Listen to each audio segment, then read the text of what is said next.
Hello and welcome. I'm Dr. Zachariah Renfro, and today we'll talk about silver scholasticism and the end of the Middle Ages. This is an important thing to cover because right around this time we have a lot of stuff happening. We have the Renaissance kicking off, we have the Age of Exploration, we have various advancements in scholasticism, what we call silver scholasticism, as well as advancements in technology and advancements in arguments for human rights. It should be a very interesting conversation, and hopefully, you'll learn quite a bit from it. We'll cover all these different things. We'll talk about the history of the medieval period. We'll talk about some of the different thinkers that we see, the first kind of proto modern thinker, Machiavelli. We learn a bit about the Protestant Reformation and Martin Luther. We learn about Thomas More, Erasmus, Thomas Cajetan, Bartolomé de las Casas, and Francisco Suarez. So, pretty packed thing. We won't spend too terribly much time on any one of these topics individually, but hopefully the culmination of all these different thinkers will kind of pique your interest. And I encourage you, if there's anything here that you find interesting, that you look into it with more detail because there's a lot of good stuff going on, and I think you'll really appreciate it. What's special about this time period, the end of the Middle Ages? We see the rise of the modern period. We saw that a little bit with talks of nominalism, and now we're going to start getting into things like rationalism and German idealism and transcendentalism and all that. And we're moving away from a lot of these purely Aristotelian and Platonic ideals. We're also going to see a larger focus on non theological arguments. Now, it's a common misconception that when we leave the medieval period, suddenly all these people become like atheists or agnostics. That's not really true. Most of them are still very faithful to the church, but they're trying to justify their arguments not through scripture, but through other ways. We'll also see the Catholic Church getting weaker over time. We'll see the splitting of it via the Protestant Reformation. And we'll also see the beginning of the Age of Exploration in the colonial era. I talked about throughout this course all this constant warfare that's happening in Europe. Well, that's going to come to the New World, and that's going to affect the people there. Now, that's not saying that the people there, the Mayans, the Incans, and the Aztecs, were a bunch of peaceful, loving people, because they were also doing a lot of wars. But we'll see the vast technological difference that is in play, and we will see that when the Europeans come to make war, that it is a big deal. So let's start this timeline. We're starting at about 1400 or so, and we're going to about 1600. The first major event I like to point out is the English victory at Agincourt. Now, you might think, why does this one battle really matter? Well, at the time, there was starting to be a lot of frustration among the nobility in England about the Hundred Years' War and about their ability to actually beat the French. And this victory at Agincourt really motivates the British people and restores a lot of faith in the crown. Had the English lost here, uh, we might have seen the collapse of the British monarchy. 1429 to 1430, just about, we see the Medici's kickstarting the Italian Renaissance. There's a little bit of debate about when this happens. Does it happen when they start the bank, or does it happen when they come to power? I'm not going to settle that debate. The main important thing that we need to keep in mind is starting around this time, we're going to see large investments in scientific works, works of architecture, and things that are meant to advance humanity. 1431, we see Joan of Arc executed. Now, as we remember, she helped the French fight off the British, and she ends up getting captured by the British and burned at the stake. Their argument was that she was essentially committing heresy, but a lot of it probably was also just the fact that, she had won several battles against them, and it wasn't uncommon for captured military commanders at the time to be executed. We're going to look across the sea, and we see that the Incas established their empire in Peru. They wipe out these smaller parties that have been opposed to them, and they really gain a foothold. But we'll see a little bit later, this isn't going to last for long. 1439, we have the Gutenberg printing press, and over this period of a couple years, we're going to start seeing the rise of mass literacy and mass produced books, but it's going to take a little bit of time. The Gutenberg printing press was probably the most important invention in human history, and it allowed for people to become literate in mass, whereas prior to that, the majority of the population not only was illiterate, but never even owned a book or a scroll or anything like that. 1453, we see the siege and fall of Constantinople to the Ottoman Turks. And this is really the what we might call the final death of the Roman Empire. As we remember, the Roman Empire split into East and West. On the West, the empire proper collapsed and became a constant power vacuum and battle between a bunch of small principalities and kings. But in the East, it had maintained as the Byzantine Empire. Well, with the collapse of Constantinople, the Ottomans used large gunpowder cannons to breach the walls and crossbows to take out, any opposition they found. With the collapse of Constantinople, the Roman Empire and everything that went along with it is now officially dead. 1492, Columbus sails the ocean blue. This was an important event back then and an important event now. Columbus's journey to the New World ignited a flurry of public interest in exploration and government funding of exploration. So, what we see is a mass push by all these different countries to get into the exploration and conquest game, whereas before that hadn't quite been the case. 1497, we have Vasco da Gama, sails around Africa to India, sets up a port there. 1517, Luther starts the Protestant Reformation. Now, the legend has it that it was nailed to the door of the church, his 95 Thesis. But in truth, any complaints against the church at the time were required to be hung on the door of the church so that the congregation was aware. Luther sent it off for publication, and it was placed on the doors of several churches. We'll see sometime later, and we'll talk about this more. Luther gets excommunicated and then starts his own church. He had problems with the Catholic Church, particularly in the nature of indulgences and papal power. But this is really the start, and we'll see the immediate effects of that in 1535 when Henry VIII claims the title as head of the English Church and separates from Rome. This is the first major fracture of the Catholic Church. And as this goes on, we'll see the Catholic Church losing more and more power. They do respond in 1545 with the Council of Trent, which reiterated papal authority and clarified some theological debate. But by that point, it was already too late. There were Lutheran churches popping up, there were Anabaptist churches starting to begin, and we have, the Church of England had already split away. But let's rewind a little bit. 1519, Cortez invades and ends the Aztec Empire.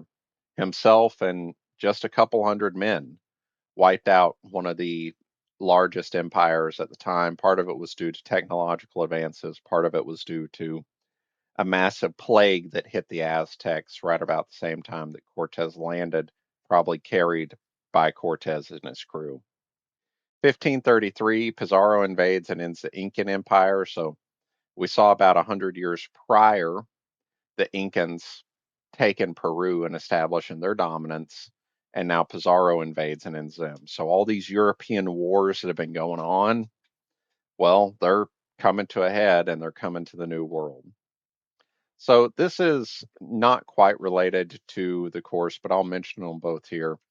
1543, Copernicus releases his heliocentric model, and Pope Clement at the time was actually quite fond of it. Well, we see about 90 years later the trial of Galileo for a similar heliocentric model. Well, what happened? The big issue was that Galileo was just kind of a jerk, and he ended up, insulting the Pope and insulting a bunch of other people in power, and he got put on trial for that essentially. Galileo didn't seem to learn the most important part, which is if you're trying to reveal something new, you want to be friendly to people to help get them on your side. In 1558, Queen Elizabeth takes the throne in England and kicks off what we know as the Elizabethan Age. 1582, the Pope implements the Gregorian calendar. That's a calendar we all use today, 12 months in a year, 7 days in a week. And then in 1637, Descartes uh, publishes the Discourse and the Meditations, and it is the what many people consider the official start of the Enlightenment. So as we can see in this 200-year span, a lot of stuff's been going on. And you could have a whole class, probably several classes that just cover topics from this 200 years. But as I mentioned in an earlier lecture, there's just not market demand for it. I wish there was, because I feel like it's a very understudied period of time, but that's the nature of the beast. I'm going to talk about Machiavelli. Many people consider him an early modern thinker, but he is right in this late medieval period. I'm going to talk about him first, not just because he comes first canonically, but also because at the time when he was alive, his writings didn't have a huge amount of impact. We don't really see them starting to take off until a bit after his death. In fact, during the time he was alive, he was basically like a mid level governmental advisor. And as power changed, he was at times in the good graces of the government and at times at bad graces of the government, at one point, even being held and tortured because they suspected he was part of a conspiracy. So his two major works are The Prince and then his discourses on Livy. These are, The Prince especially, are two of the most influential works of political philosophy ever written, bar none. They've been read more in the last 500 years or so than many other works in the history of the world. And great thinkers over the last 500 years or so have had very important things to say about these works. They're punchy, they're well written, and they provide a lot of good analysis that is even still useful to thinkers today. He also wrote a few other works, including a play and a book on the nature of warfare called The Art of War. They haven't really seen that much success or that much prestige, but I will say they're also well written. Machiavelli is one of the few writers where I have read everything he's written, including a lot of his personal letters that we found. And I find it to be a very, very exciting. I find him to be a very exciting topic. And honestly, you could have a whole course just about Machiavelli. And I think there would be demand for this, and I think there is a lot of interesting stuff to discuss in regards to Machiavelli. Getting into his works, The Prince is a what you might call a morally ambiguous work about what leaders of principalities must do to stay in power. He says if you're a prince or a king, to stay in power, you've got to be willing to lie and cheat and steal and break promises. And to some extent, that kind of makes sense because we have to remember in the time when this was written, all these princes and kings and whatever, they came to power through conquest. And if you come to power through a process of killing the people that were there before, then it is going to be very hard for you to establish a government that is loyal to you. Then his discourses are one, a comment on Roman history, which is exciting, and two, a guide for what republics and democracies have to do to keep power. Now, this is much different than what he recommends in The Prince. In the discourses, he argues for things like honesty and fairness to your people and taking responsibility and providing for people, which is a lot different than what he recommends in The Prince. Some people say that The Prince is a parody. I don't necessarily side with that view. What Machiavelli's, I think, is really hinting at is that if you are running a principality, you have to run it differently than if you're running a democracy. They're different types of creatures and they have to be treated differently. Changing topics, and like I said, I mentioned Machiavelli first just because of the time he was writing, but two, because will see a common theme connecting some of these later thinkers, whereas we won't see a common theme connecting Machiavelli. So we just kind of talk about him first and then talk about the others. So Luther started life out as a Catholic priest, an Augustinian, and he disagreed with policies about forgiveness of sin, about papal authority, and about indulgences. Indulgences were essentially that you could, at the time, and there was obviously a ton of corruption about this, you could donate money or goods to the church and they would forgive past or future sins without any form of repentance. So, for example, if you wanted to go have an affair, you could donate some gold to the church, and then they would say, oh, well, your sins are forgiven for this affair, even if you didn't have a change of heart, and even if you continued the sinful action. When he published the 95 Thesis, his goal wasn't to end the Catholic Church, and it wasn't to leave the Catholic Church. His goal was to try and reform it. But he, and you can read Luther's writings yourself. Luther was a very opinionated guy, and he did not hesitate to use harsh words and harsh language about people he disagreed with. I have a strong feeling that the reason that he was eventually excommunicated, a lot of it might have been due to his attitude and his dealing with others. I I think that, and this is again just based off of my readings of Luther, some of his other writings besides the 95 Thesis.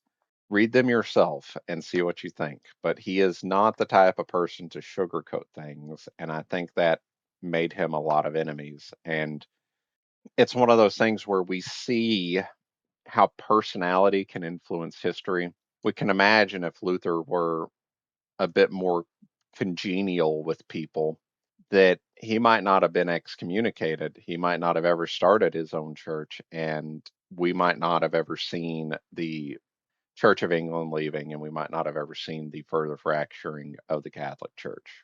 So he does get excommunicated, and he starts forming his own church around 1526. Lutheranism, you can find Lutheran churches probably in your own community. Still very strong following, but it has started to, over the last couple hundred years, lose a lot of appeal to more, especially here in the US, to what you might call evangelicalism. Not related to the course, but just kind of an interesting thing. So now we get to a piece, and this is more or less a direct piece of fallout from Luther. Sir Thomas More wrote a philosophical work called Utopia, where he kind of envisioned the world as a type of somewhat monastic community where laws are simple and people are orderly. And to some extent, based off of my reading of it, it seems like it's a bit of a critique of medieval society, but there is debate over that.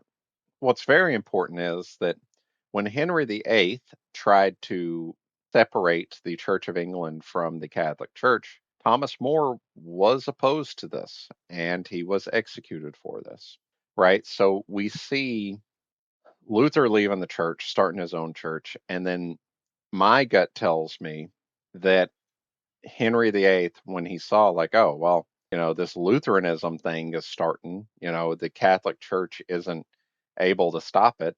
I'll just make the Church of England my own church. And anyone who stands in my way is going to get the axe. And that's what we saw with Thomas More. Somewhat related to Thomas More, we have Erasmus, also known as Erasmus of Rotterdam. He's a priest and a public intellectual, and he traveled around and he made friends with people, did public speaking and writing. And, his writing is interesting.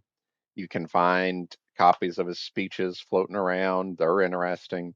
He did oppose the Reformation, but he argued that peace needed to be maintained and that the church didn't need to go and launch attacks on the Lutherans or launch attacks on the Church of England, that peace was the most important thing. He argued against war making and felt that Christianity was a religion of pacifism, right? So we're seeing throughout the medieval period, we're starting to see a rise of human rights talk. We can trace some of the earliest human rights talk all the way back to Athanasius, but we do see it here throughout. Throughout the entire medieval period, there have been people throughout who have argued against war, argued against violence, argued against slavery. And as I mentioned before, it's uneven, it's not uniform, but we have ideas that are coming into existence that never quite existed before. Erasmus cites John 14:27, "Peace I leave with you, my peace I give you. I do not give you to the world I do not give to you as the world gives. Do not let your hearts be troubled and do not be afraid." And if we follow Erasmus's arguments, we see that there is a lot of logic to it. We look at the life of Christ and the life of the apostles, and they're not out waging war. They're not out committing acts of violence. They're wandering around preaching and proselytizing and performing miracles. And that is a lot different than what's happening in medieval society. So you can see Erasmus kind of had a point. Further connected to Martin Luther, we have Thomas de Vio Cajetan. Now, let me say this. Some places call him Thomas Cajetan. Some people call him Thomas de Cajetan. Some people call him Thomas Gaeta. I'm not going to settle the dispute over what to call him. If you search Thomas de Vio Cajetan, then you'll find him.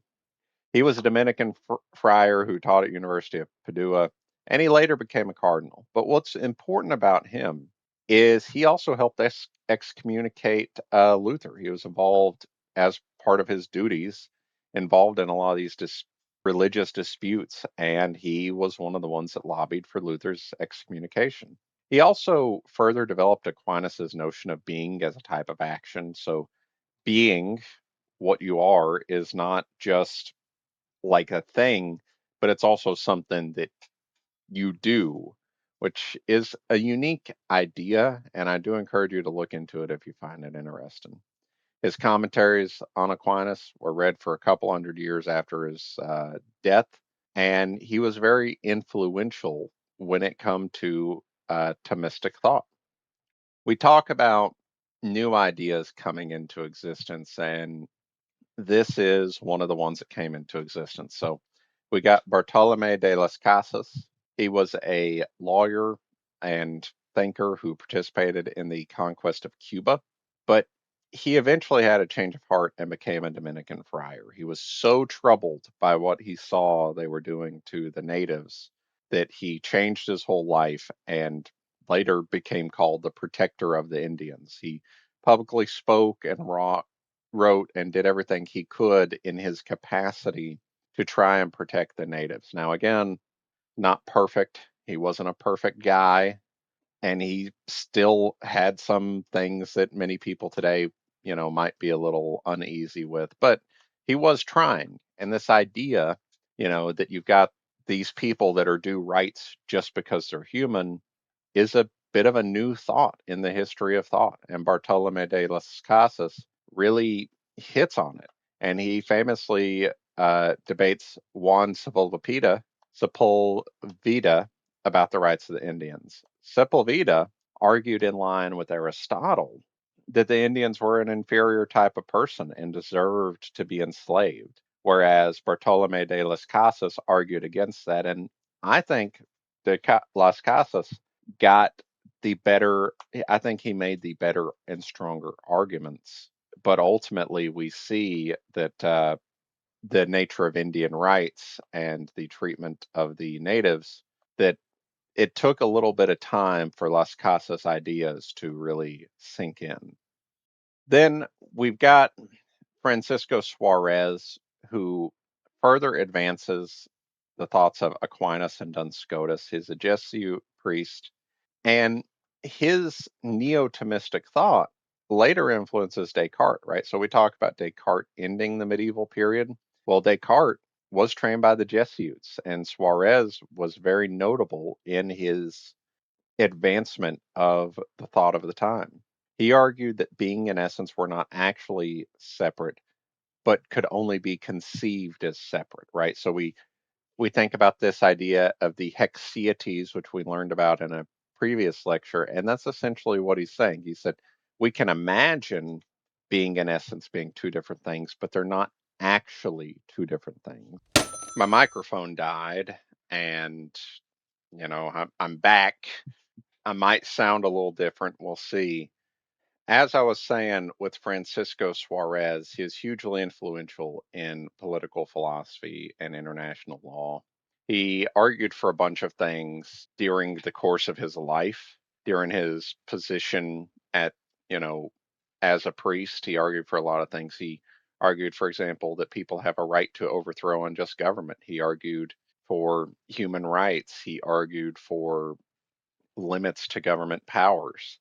And these are things that are new ideas. These ideas did not exist before, or if they did exist, did not exist in strong force, right? As I mentioned, these medieval foundations of human rights are new. They had not existed before. This idea that you have rights not to be tortured or executed just because you're a human is a new idea in the history of the world. Now, obviously, we know that these ideas took a long time to get catch hold, and even now today they are not completely in use all over the world, but it is a start. And for those people who talk about the medievals or talk about people during the age of exploration as being especially nasty, just remember people are still pretty nasty today, but we're making progress. Things are gradually getting better in the case of